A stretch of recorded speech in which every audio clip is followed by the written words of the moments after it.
Thank you. I am part of Art and Climate Action, a collective of Bay Area art professionals and artists. We appreciate your joining us for today's virtual community meeting, which we organize with Galleries Commit in New York.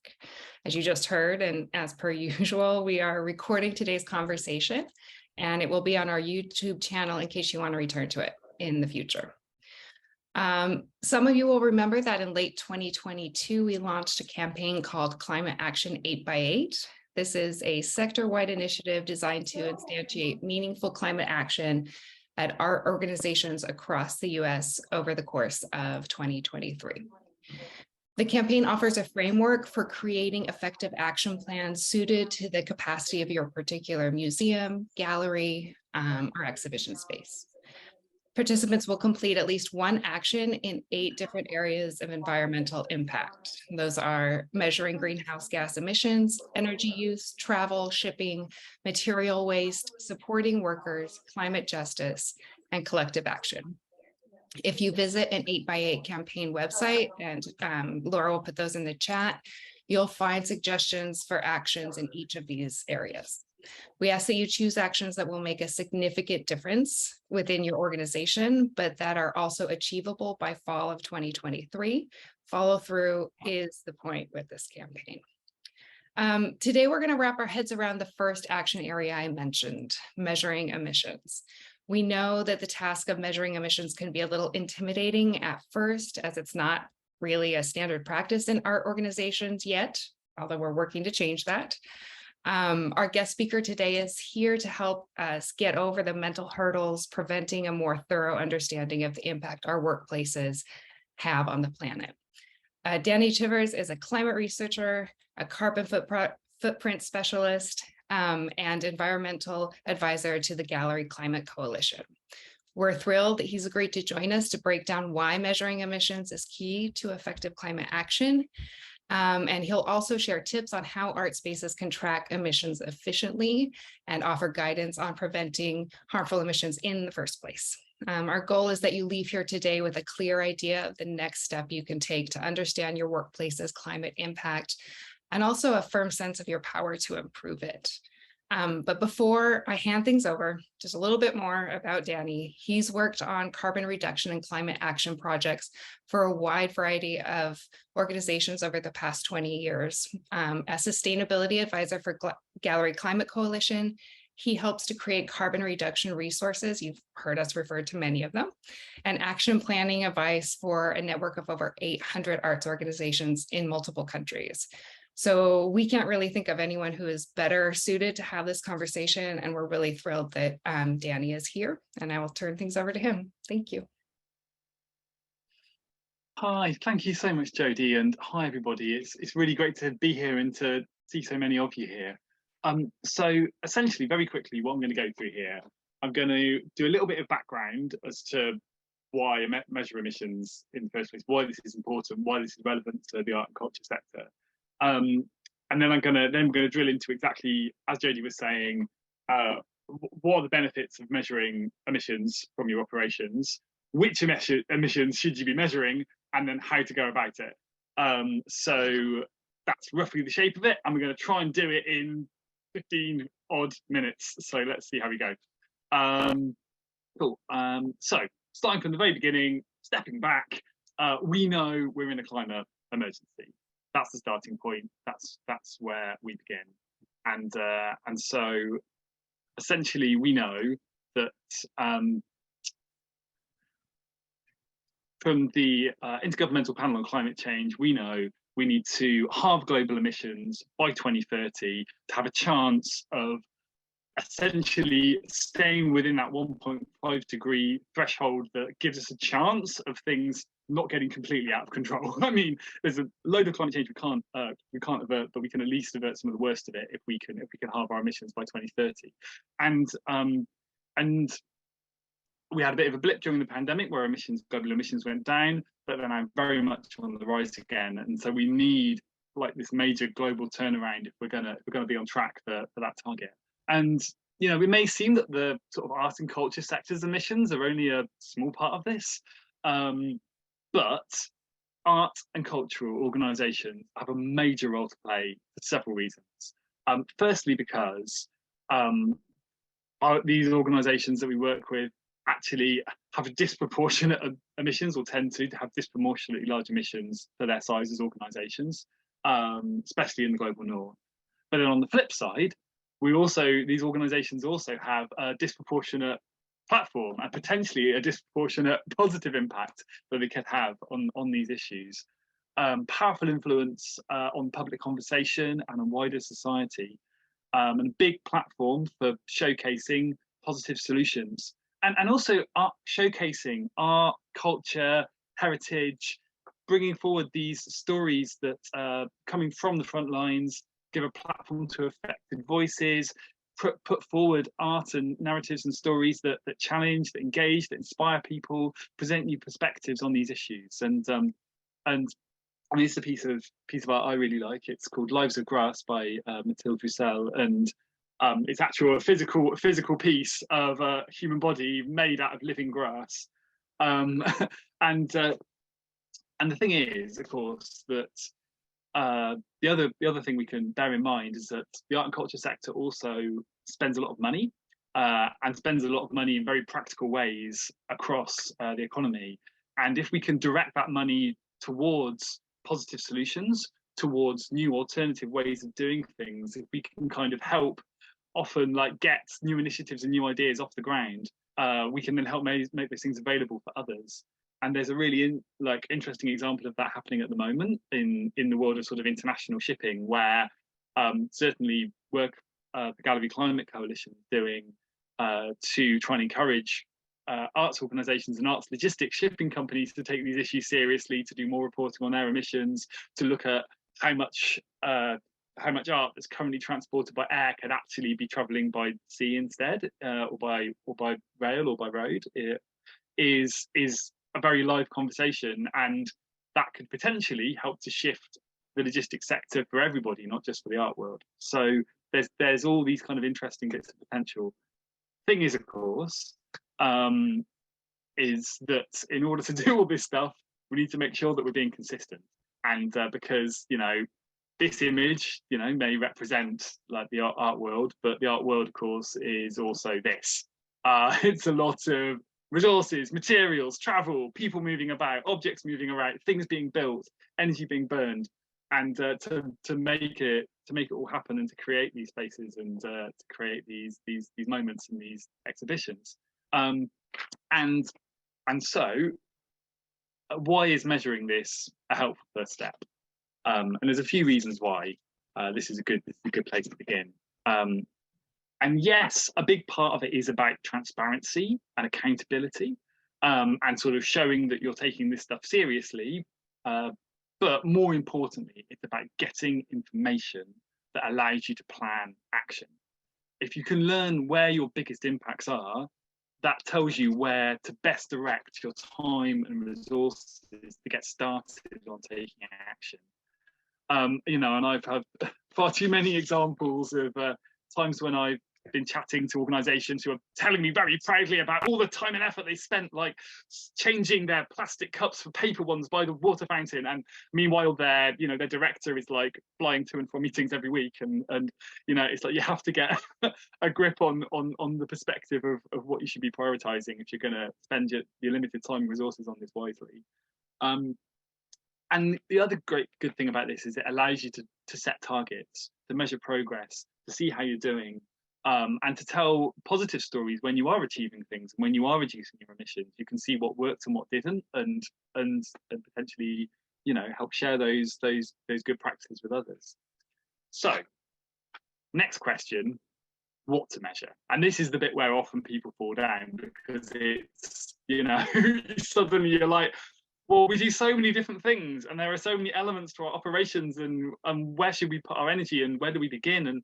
And this is where the experience we've had with the Gallery Climate Coalition, which I should just quickly say for those who don't know, it's a network of now over 800 different arts organisations in multiple countries, who have all come together to pledge that they're all going to halve their emissions by 2030, and have started sharing best practices and resources on how to do that.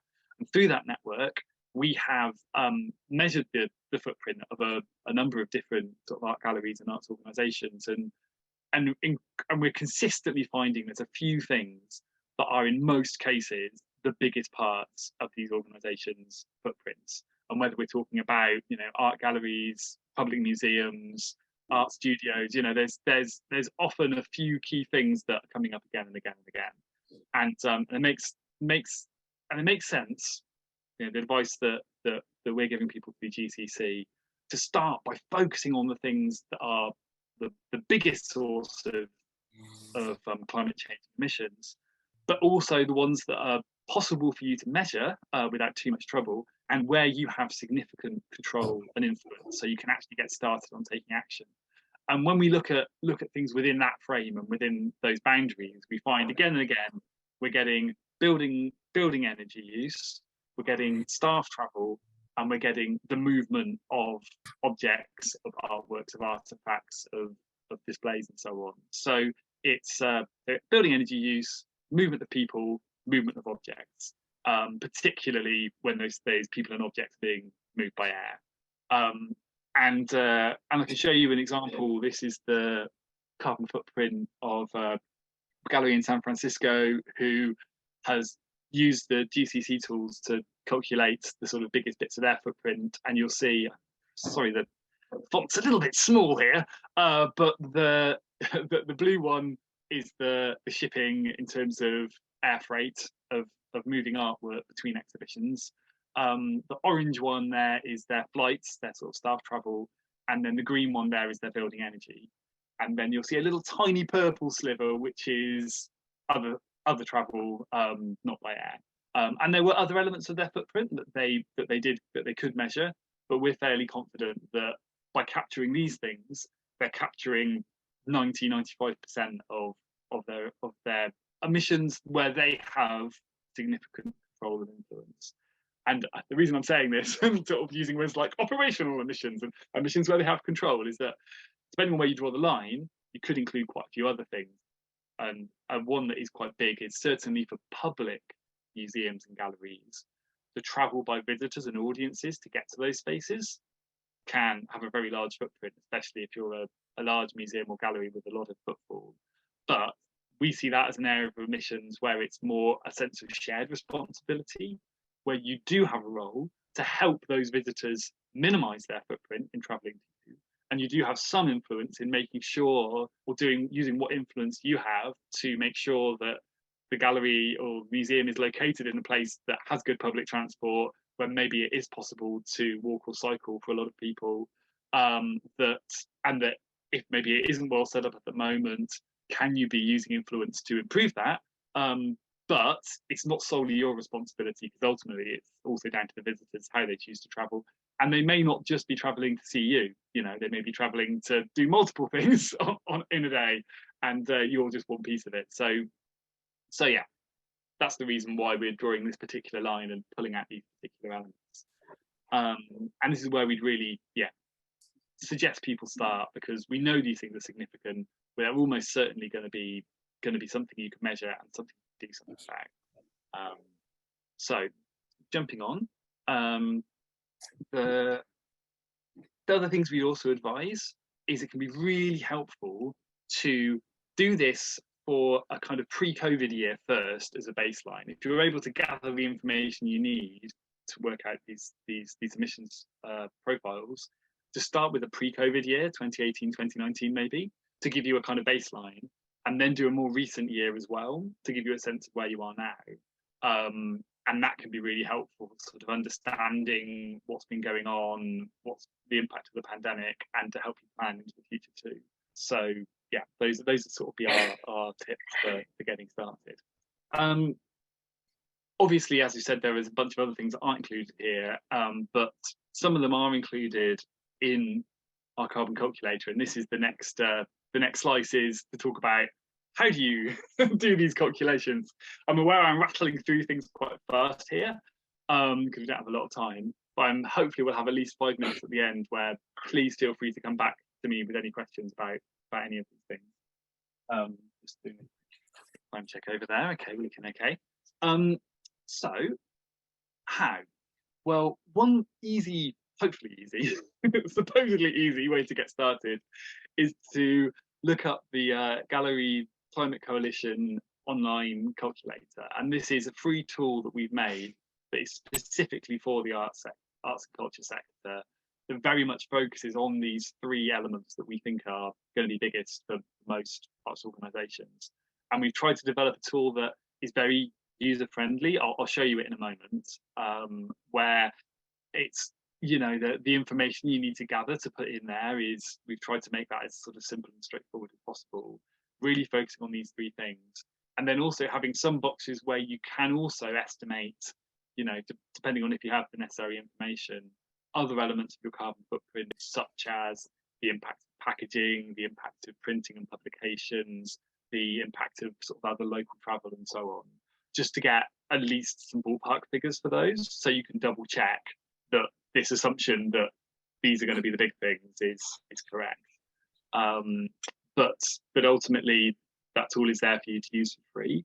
And GCC does run sort of webinars occasionally on how to use the tool, how to collect the data behind it, and so on. Which, if you're interested in, I can send you the link for. I'll share the link for the newsletter.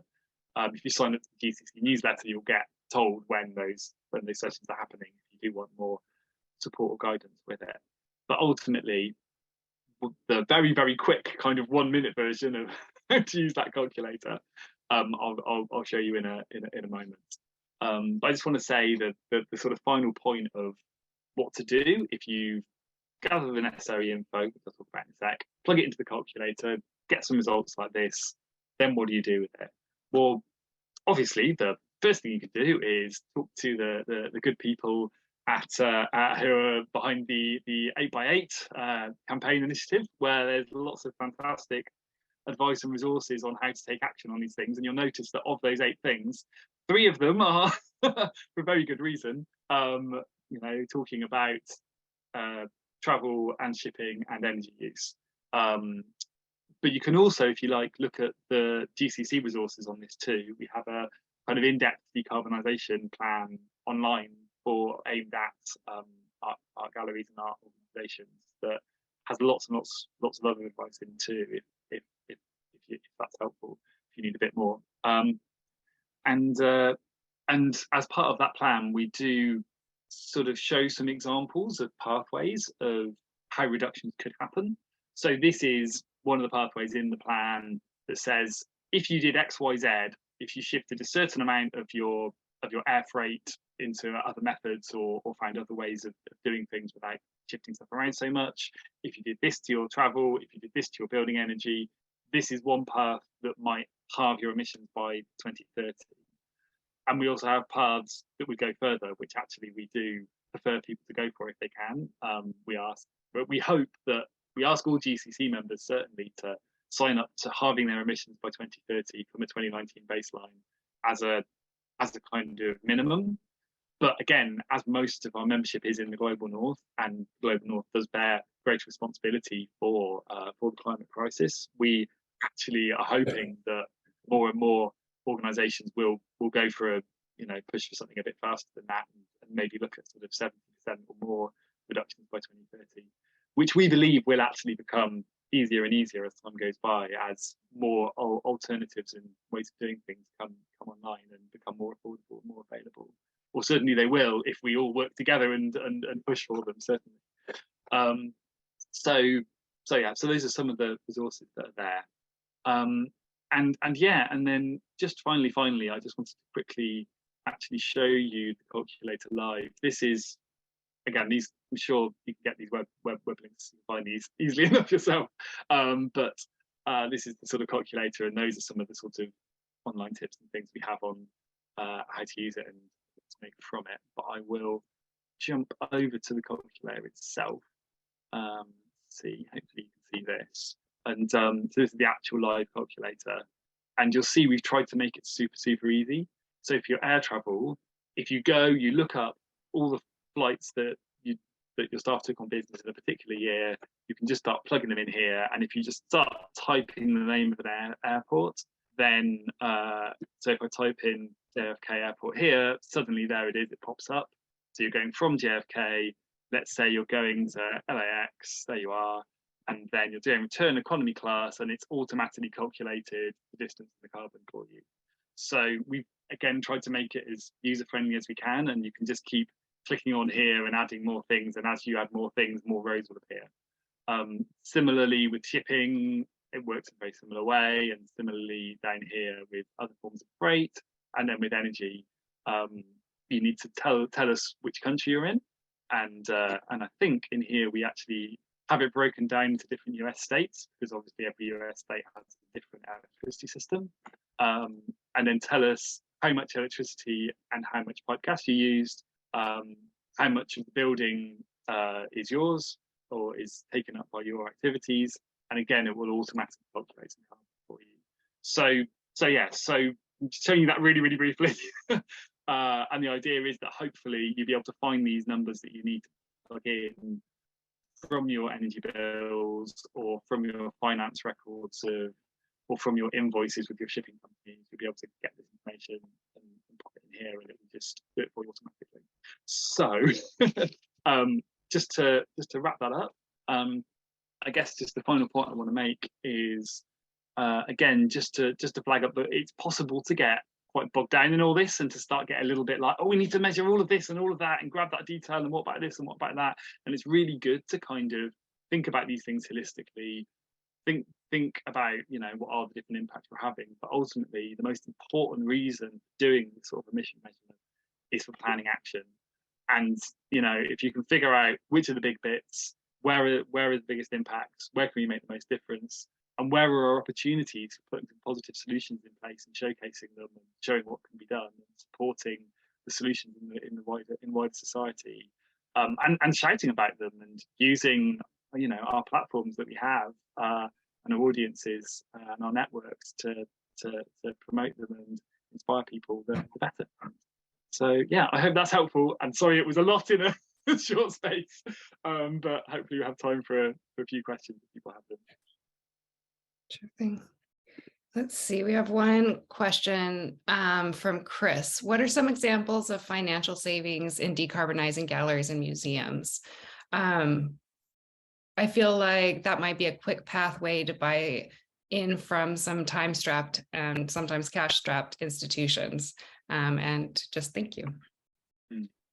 Yeah, no, very good question. And a big one at the moment, obviously, is high price of energy is a big issue for a lot of people, so hopefully there's definite alignment there where improvements that can be made to save energy will pay back faster than they would have done in the past. And also as well, if you're looking at things like travel, often one of the best ways to be reducing travel footprints is by sitting down and saying, how many of these flights did we really need to take last year? Did we really need to send 4 people to that event? Could we have actually, you know, rather than sending our people overseas to that art fair, could we have got somebody locally to set up a stall for us? Like, there's lots of these sort of questions that then ultimately mean you're not spending so much money on air travel, and a lot of the alternatives of maybe connecting with people online in other ways, or just doing things with fewer people moving around are a lot cheaper. So I mean, those are a couple of straightforward examples, I guess. Mm-hmm. Let's see if anyone else has questions. Please just feel free to either raise your hand or drop them in the chat. But I wanted to ask you, Danny, within arts organizations, we're talking about such a different range in terms of size and staff and building use, et cetera. I would love to hear if you know, from the top of your head, sorry if that's unfair, you know, what are you seeing big museums do that's been really effective? And what are you seeing like smaller spaces that, you know, maybe don't have control over their building's energy source or don't have a huge staff that's going to every fair in the world, but are still like really making a good effort? Are there examples that come to mind? Yeah, absolutely. And I think, again, yeah, obviously we're talking about such a range of organizations, and also there's often big differences in terms of, you know, regulation, legislation that affects different types of organisations, whether they're for profit or not for profit, and what they can and can't do with their money, and obviously different regulations in different countries and all these sorts of things. But some of the things I've seen that are really interesting are a conversation going on that's happening between large and small organisations, between profit and non-profit galleries and museums, around the sort of necessary conditions for sort of climate control and for the storage of art and artifacts and the display of art and artifacts, and how a lot of those kind of standard guidelines are set at kind of levels that require amounts of energy that actually aren't always appropriate or necessary for the types of objects that are on display. And that conversation within the sector is actually very lively, with people saying, you know, we need to find a way to change these rules. And I'm really encouraged by that. And again, by the larger museums and galleries that have more clout in the sector, very much coming into that conversation and saying, you know, we need to make this plausible for everybody. Similarly, with on the shipping side of things, I think it's so, you know, large arts business Crozier are trialing a kind of an ocean transport ship specifically for transporting art internationally, and looking at, right, how do we set this up so that we can actually send like specifically a ship full of art overseas to avoid having to like do air freight, and let's figure out all the stuff around. Yes, the insurance is going to be more complicated. We need to find a different way to do that. Yes, the way that we store things on the ship we have to be really careful about that and make sure they're in the right conditions, and actually kind of doing that work to kind of figure that stuff out and jump over those hurdles that then will hopefully allow others to kind of share that with them and also put things on that same ship in that same way. And so I think there's real scope for sort of collective action here for those who have the resources to be trying out these things and creating the space and the possibility for others who don't sort of join in as well. Just to point out for everyone, you'll see in the chat a recent article from the New York Times referencing exactly what Danny was talking about how museums are reconsidering their energy use, or rather their climate control policies. It's a great article, and another PACT member, Key Culture, has been central to that along with GCC. But I also wanted to pull up Haley's question. Danny, can you share a link to your writings? How can people follow your thought work, which has been pivotal in this space and in the broader climate space? Can we send people to a website, or how should we find that? Oh, Haley, that's really sweet. Thank you. I'd say there's a few things I've written that are particularly sort of relevant to this conversation, and you can generally find a lot of things I've written either via the sort of resources page of the Gallery Climate Coalition website, or I write a regular climate justice column for New Internationalist magazine, so you can kind of search me over there. There's maybe one or two things that are more relevant that I might, you know, I might sort of pop in the chat box in a sec. But yeah, my stuff's out there. You can find it if you really want to. Yeah. Awesome. Does anyone else have a question before we break out into breakout rooms? Good. All right. Well, thank you again, Danny. This is, well, first of all, thanks for this particular conversation, but also much more broadly, the work you've done with Gallery Climate Coalition, putting the calculator together, letting us know just some insights. You know, we're coming at it from our particular expertise, and you have a whole fantastic set of expertise, and just having someone who's willing to engage on this in such a consistent and thorough way is just enormous. So thank you for that, and thanks for being here. No, thanks for having me, and just fantastic to see so many people engaging with this. Brilliant. Thank you.